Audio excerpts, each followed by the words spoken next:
I quite like that Farseer Headhunter Demolisher Burning Oil tactic we did before. As you guys know, Blade is bad and it never works.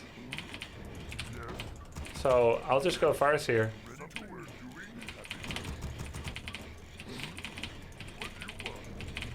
Oh, kind of a traffic jam for peons. Okay, so let me explain how this build works and maybe you'll enjoy using it as well.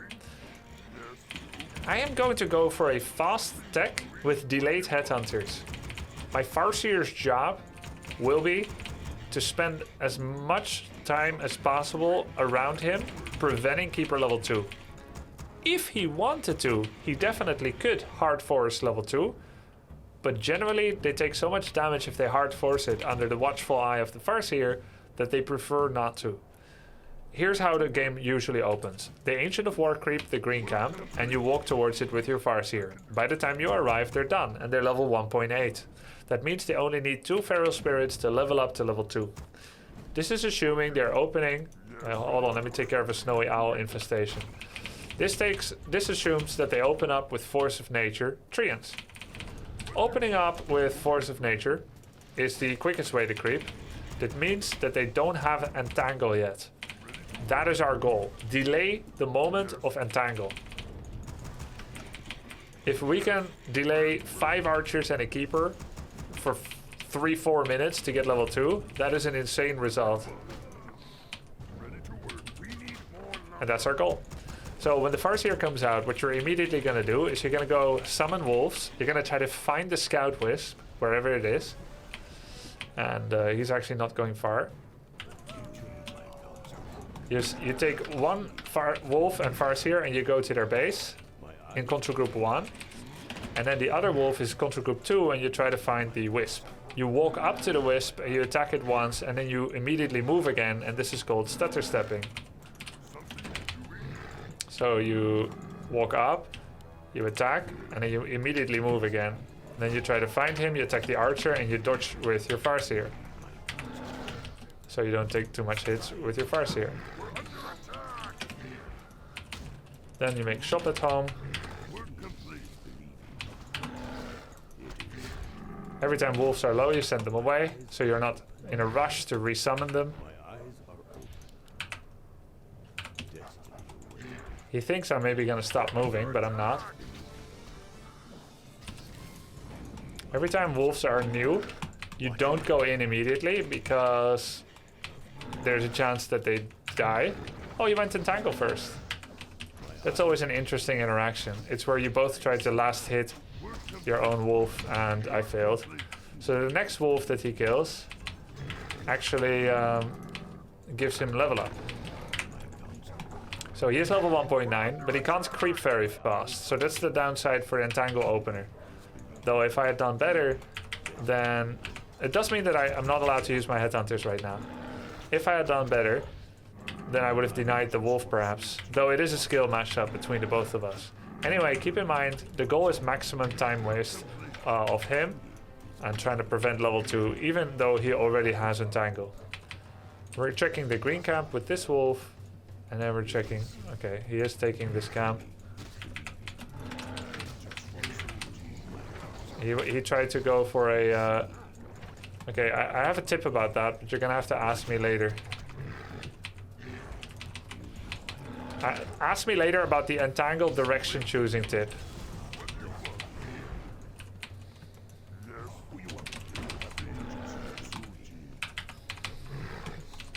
I can't deal with that right now. So then you're gonna get Shadow Hunter. Hey, steal. Always nice. We baited another entangle surround out of him. This time it did work. Oh, it did not work. Cool.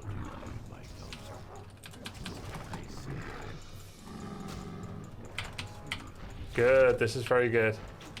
Okay, now we're going to tech up.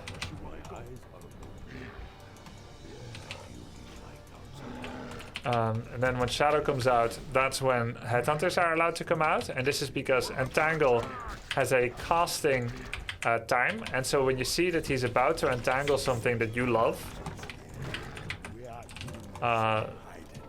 then you can interrupt it actually.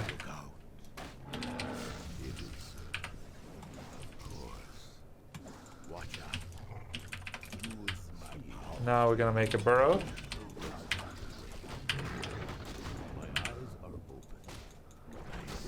There's a lot of entangles on the hero.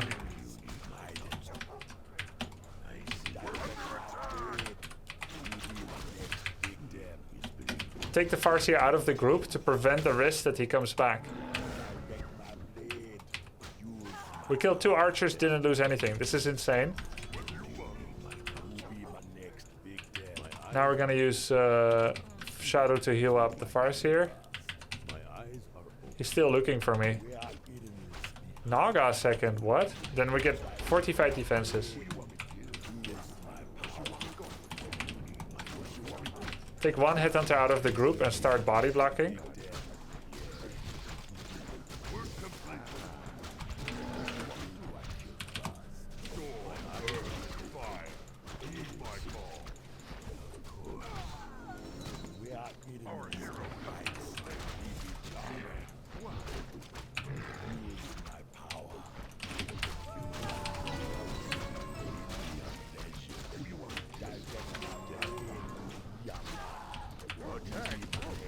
I have shamans actually.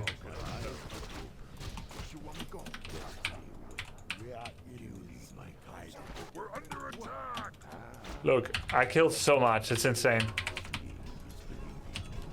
We're gonna make we lost 1 headhunter, guys. We lost 1 headhunter. He hates to see it. We don't make demo actually, not yet.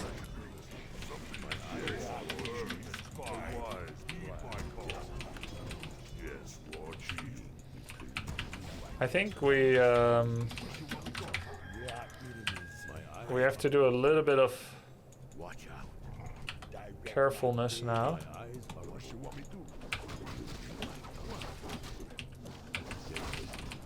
We want to get our 3rd hero, TC. And our goal is to get some bloodlust, TC with endurance first, to have just more heroes, which are going to be our most powerful units right now. We're going to get Berserker training for headhunters.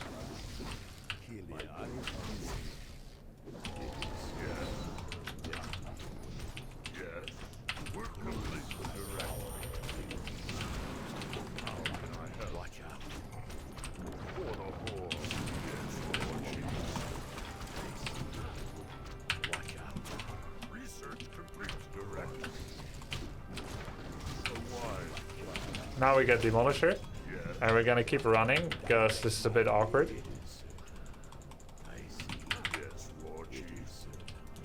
Yeah, keep in mind, he's very all in. He spends so much. He doesn't even have Dispel yet.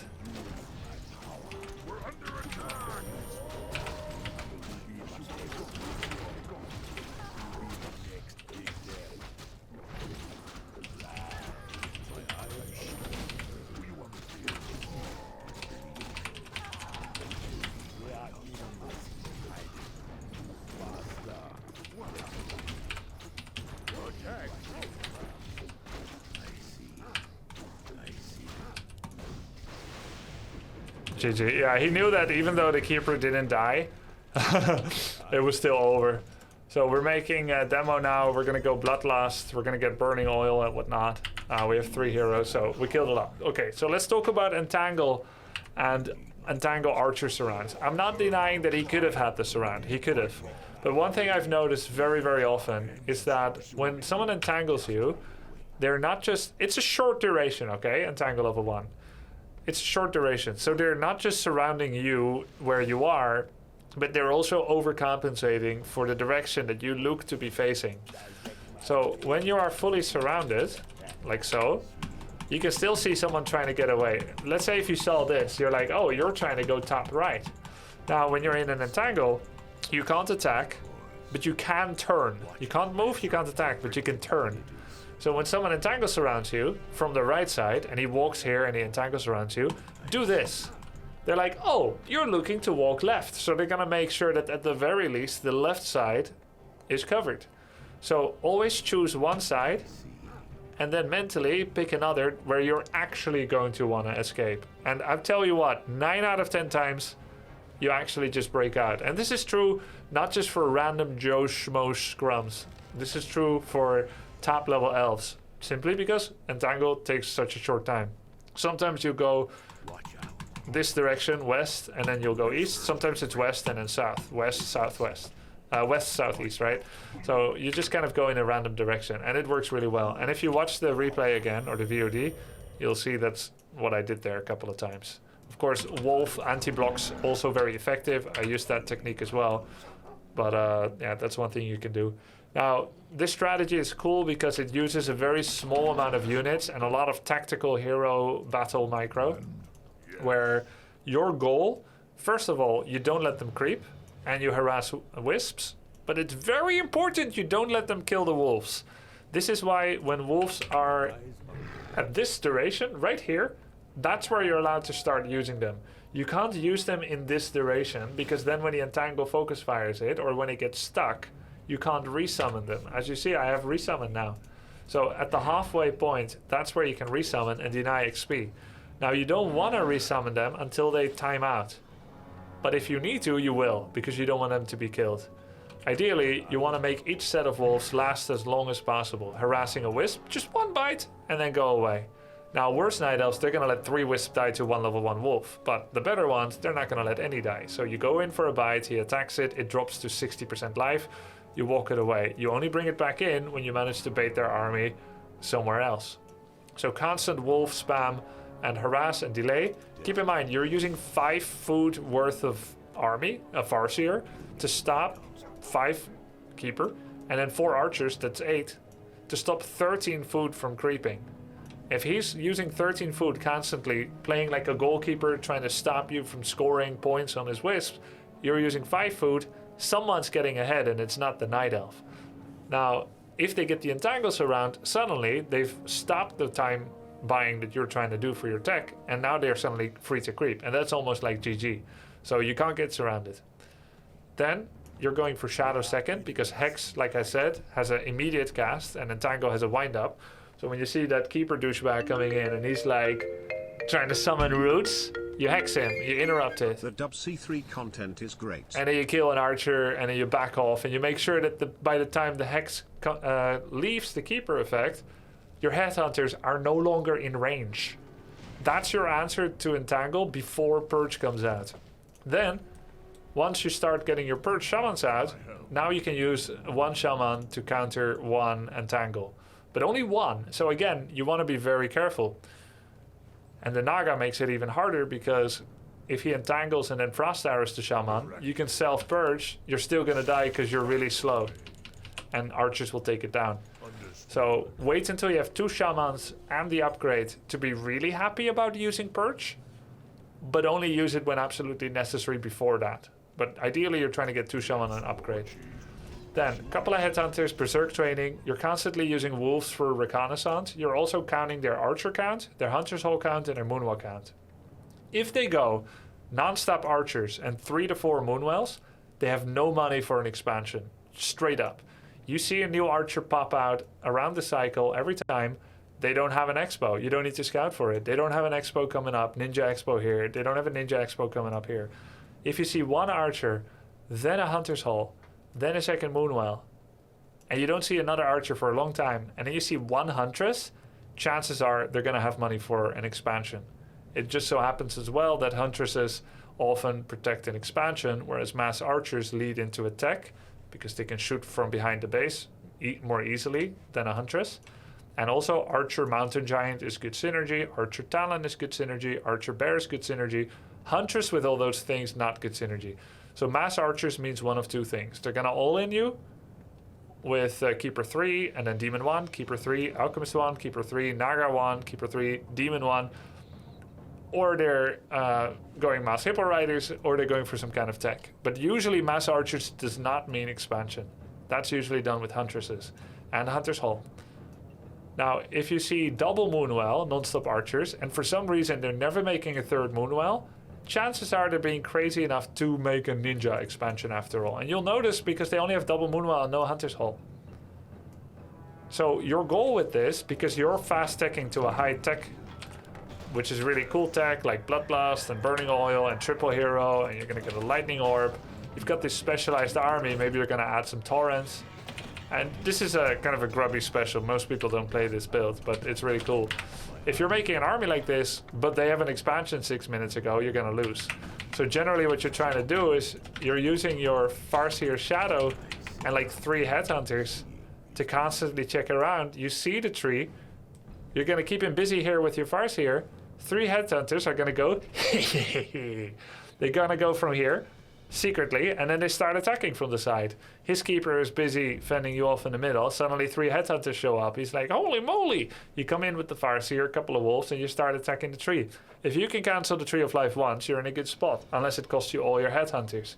If their tree comes up without a problem, again, you're probably behind. So you can't get TP forced, and you can't let their Expo come up. We knew it was going to be an attack, a push from him, probably into a delayed attack, because we saw the Hunter's Hull, we saw it was non-stop archers, 3 Moonwell, so it's not an expansion. And then once he got Naga, my mind goes, hey, Naga is a momentum hero. With Frost Arrow, they're trying to kill unit after unit after unit. They're trying to all-in you and kill you early, because, hey, if you had a choice, Naga 5 or Panda 5, what do you choose? You choose Panda 5. So what does Naga have is that early game power, which means you just need to be safe. That's why I immediately start fortified defenses. I'm gonna make basic units. I'm not gonna over-tech. Not getting demo. Why would I get a demo early? I made it now for show, right? But why would I rush a demo against someone that's just holding down the archer button? Right? So I don't need demo against that. I just need more Zerkers, some Shamans, some Lightning Shields, some Wolves, some heal potions perhaps. And then eventually, when they get Dryads, you can have some demos for that. When they get Mountain Giants, you're going to have Bloodlust by that time. That's going to help a lot against that. So that's kind of the idea of this build. And the reason we start with Endurance is because level 1 spells are quite weak. It's also hard to get to a Keeper with Stomp, because by that time he's probably level 3. So you just get the aura for a little bit of general goodness of movement speed. And this also has a second function of conserving the mana and health on the TC. I say mana because you can't cast spells. But I say health because a TC with level 1 Stomp often gets in a bad position. So it's a much safer third hero if you just get Endurance compared to War Stamp or even Shockwave first. I hope you guys enjoyed the analysis and the game.